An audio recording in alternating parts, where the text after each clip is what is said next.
अस्सलाम वालेकुम जी। मैं तहरीम काजी आपके खिदमत में हाजिर हूँ। कल मैंने एक वीडियो पोस्ट की थी जिसमें मैं शॉपिंग करने गई और वहाँ पे मैं एक जूता जो है उसको लेकर और कुछ डिस्कस कर रही हूँ। It's a funny way. Like we belong to middle class, और हम मिडिल क्लास लोग जो होते हैं वो अपनी ख्वाहिशों से ज़्यादा ज़रूरतों को इम्पोर्टेंस देते हैं। इसलिए नहीं कि वो हमारी खुशी होती है, इसलिए कि वो हमारी मजबूरी होती है, क्योंकि we have to maintain, we have to manage many things. ठीक है। कल की मेरी वीडियोस पे कुछ लोग कमेंट कर रहे थे कि आप बहुत नेगेटिव सोच रही हैं या आप ऐसा कर रही हैं तो लोग इसको गलत मतलब ले रहे हैं, लोग आपको ये वो कह रहे हैं, this and that, so many negative comments and trolling वगैरह। तो मैंने उस पर उन्हें कहा, कुछ नहीं कहा, लेकिन ये वीडियो मैं तमाम लोगों के लिए बना रही हूँ कि बेसिकली मेरा उस वीडियो को बनाने का पर्पस कोई ये नहीं था कि मैं कोई अपनी गुर्बत का रोना रो रही हूँ। Basically I just want to identify कि मिडिल क्लास लोग और जो लोग इंडिपेंडेंट होते हैं, जो खुद काम कर रहे होते हैं, जो अपने ऑन पे अपनी लाइफ को गुजार रहे होते हैं, उनके लिए अपनी ख्वाहिशात को पूरा करना कितना मुश्किल होता है। इवन अगर वो अपनी ज़रूरियात को भी देखते हैं तो वो चीज़ों को प्रायोरिटाइज कर रहे होते हैं कि अच्छा कैसे कैसे मैंने मैनेज करना है, अच्छा ये वाली चीज़ इस महीने ये वाली चीज़ ले लेते हैं, इस महीने दूसरी चीज़ ले लेंगे। तो हमें मैनेज करना होता है।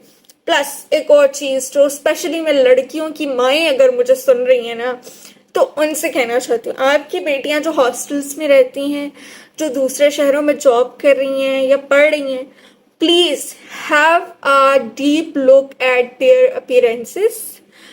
वो क्या पहन रही हैं, क्या वो उतने ही पैसों में चीजें लेकर पहन रही हैं, यूज कर रही हैं, खा पी रही हैं जितने आप उन्हें देते हैं या जितनी उनकी सैलरीज हैं। बिकॉज यहाँ पे एक बहुत बड़ा जो आजकल मसला है वो ये है कि घर वाले ये सवाल ही नहीं करते कि बेटा, हम तो तुम्हें अगर इतने लिमिटेड पैसे भेजते हैं तो तुम ब्रांड्स के सूट कैसे पहनती हो, तुम बड़े बड़े महंगे होटलों में जाके खाना कैसे खाती हो, तुम आउटिंग्स करने कैसे जाती हो, तुम्हें जब अपना रेंट पे करना होता है या जो भी तुम्हारे एक्सपेंसेस हैं, तुम्हारी फीसें हैं, तुम्हारे तालीम के अखराजात हैं, उसके बावजूद तुम ये वाली सारी चीज़ें कैसे कर लेती हो। ब्रांड का एक जोड़ा भी मैं आपको बता दूं कोई सस्ता नहीं आता। ठीक है।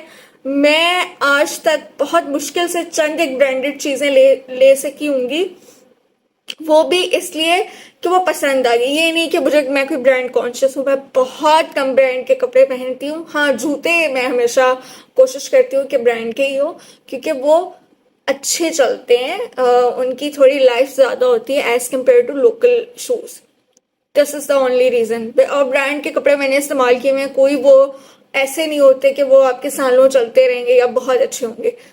लॉन ही होती है, कपड़ा कपड़ा ही होता है, उसने एक टाइम फट ही जाना होता है। इस सारी बहस के कतई नज़र मैं आपको ये कहना चाहती हूँ कि अपनी बेटियों के इन मामलात पे ज़रूर नज़र रखें, ख़ुसूसन माएँ।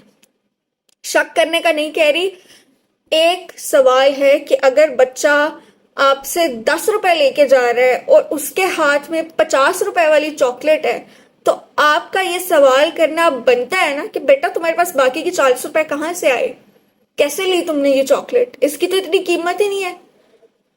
तो मेरी ऐसी वीडियोस का हरगिज ये मकसद नहीं होता कि मैं अल्लाह की नाशुक्री कर रही हूँ।